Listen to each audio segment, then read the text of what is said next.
Welcome to the Slop Farm. Enjoy the video.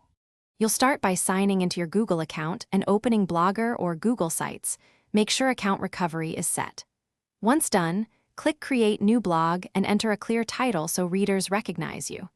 Next, choose a short, memorable address and check availability. It becomes your URL.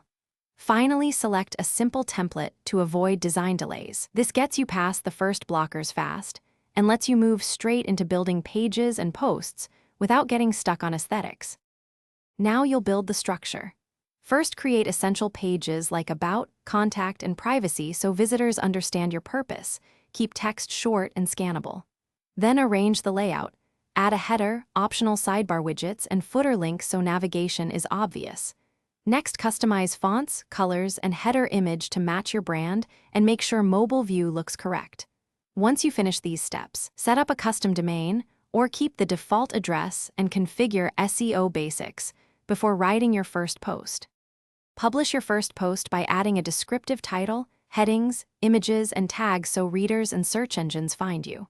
Once live, enable Google Analytics, check sharing settings, and schedule regular backups to protect content.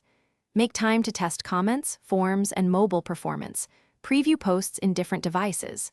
If something breaks, clear the browser cache and disable recent widgets one at a time to find the culprit. Finally, keep a simple publishing routine so the blog stays active and reliable for readers. Thanks for watching. Consider subscribing if we helped you today.